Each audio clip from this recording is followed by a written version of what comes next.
தமிழ் புத்தாண்டான சித்திரை திருநாள் இன்று விமர்சையாக கொண்டாடப்பட்டு வருகிறது.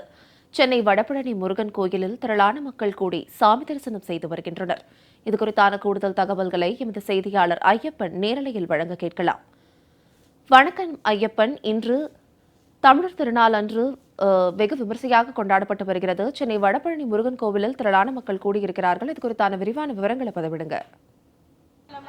வணக்கம் சாருலதா. அதாவது தமிழர்களின் மிகவும் முக்கியமான பண்டிகையாக இருக்கக்கூடிய தமிழ் புத்தாண்டு இன்று தமிழகம் முழுக்கவே வெகு விமர்சையாக கொண்டாடப்பட்டு வரக்கூடிய சூழலில் தற்பொழுது நாம் இருக்கக்கூடிய சென்னை வடபழனி முருகன் கோவிலில் ஆண்கள், பெண்கள், குழந்தைகள், முதியவர்கள் என அனைத்து தரப்பட்ட மக்களும் இந்த புத்தாண்டினை கொண்டாடும் வகையில் முருகனை வழிபட்டு வருகிறார்கள். அதாவது நீண்ட நெடிய வரிசையில் நின்று அவர்கள் கோவிலில் சாமி தரிசனம் செய்வதற்காக சென்று கொண்டிருக்கிறார்கள்.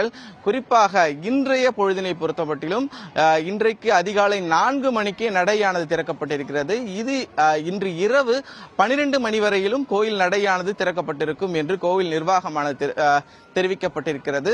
அதே வேளையை பொறுத்தமட்டிலும் இன்றைக்கு இரவு தெப்ப உற்சவ நிகழ்வானது நடைபெற இருப்பதாகவும், குறிப்பாக இங்கு ஆண்கள், பெண்கள், முதியவர்கள் என அனைத்து தரப்பட்ட மக்களும் இருக்கிறார்கள். அந்த காட்சிகளை தற்பொழுது ஒளிப்பதிவாளர் ரவிக்குமார் அவர்கள் காண்பித்து வருகிறார். குறிப்பாக இன்றைய தினத்தினை பொறுத்தமட்டிலும் அர்ச்சனை கட்டணமாக 250 ரூபாயும் கட்டணமானது வசூலிக்கப்பட்டு வருகிறது. குறிப்பாக 3 வரிசைகளானது அமைக்கப்பட்டிருக்கிறது.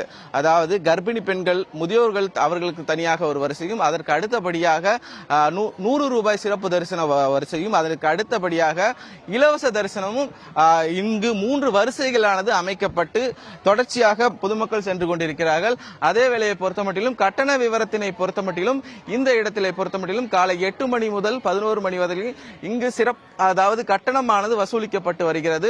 அதே வேளையில் முருகனுக்கு வெவ்வேறு விதமான அபிஷேகங்களும் இங்கு செய்யப்பட்டு வருகிறது. குறிப்பாக திருநீர் அபிஷேகம், சந்தன அபிஷேகம், குங்கும அபிஷேகம், பாலபிஷேகம், இதனை தாண்டி முருகனுக்கு மிகவும் பிடித்தமான பஞ்சாமிர்த அபிஷேகமும் இங்கு வழங்கப்பட்டு வருகிறது.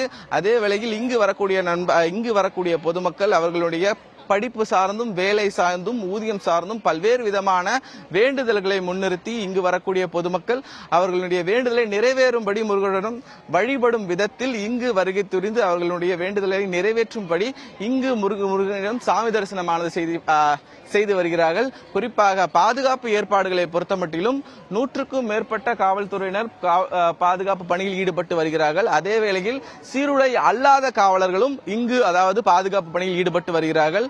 பொதுமக்களுக்கு ஏதேனும் அதாவது அவர்களுக்கு இடர்பாடு ஏறக்கூடிய அந்த ஒரு சூழலில் பொதுமக்கள் காவல்துறையினர் தெரிவிக்கலாம் என இங்கு இருக்கக்கூடிய காவல்துறை அதிகாரிகள் தெரிவிக்கிறார்கள். சிசிடிவி கேமராக்களை பொறுத்தமட்டிலும் இந்த ஒரு பகுதியில் 10க்கும் மேற்பட்ட இடங்களில் சிசிடிவி கேமராக்கள் ஆனது பொருத்தப்பட்டிருக்கிறது.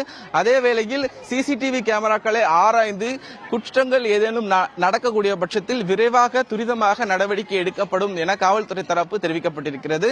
அதே வேளையில் பொறுத்தமட்டிலும் குடிநீர் வசதிகளை பொறுத்தமட்டிலும் ஆங்காங்கே குடிநீர் அந்த ஒரு மிகப்பெரிய ஒரு குடிநீர் வசதியான செய்யப்பட்டிருக்கிறது. இருப்பினும் இங்கு வரக்கூடிய பக்தர்களுக்கு மிகவும் அத்தியாவசிய தேவையாக அவர்களுடைய கழிப்பிட வசதியானது செய்யப்படாமல் இருப்பதும், அதே போல கழிப்பிடம் எங்கு இருக்கிறது என்கிற குறித்தான அறிவிப்பு பலகையும் வைக்கப்படாதது ஒரு இடர்பாடாக பார்க்கப்படுகிறது. சாரதா, விரிவான விவரங்களுக்கு நன்றி ஐயப்பன்.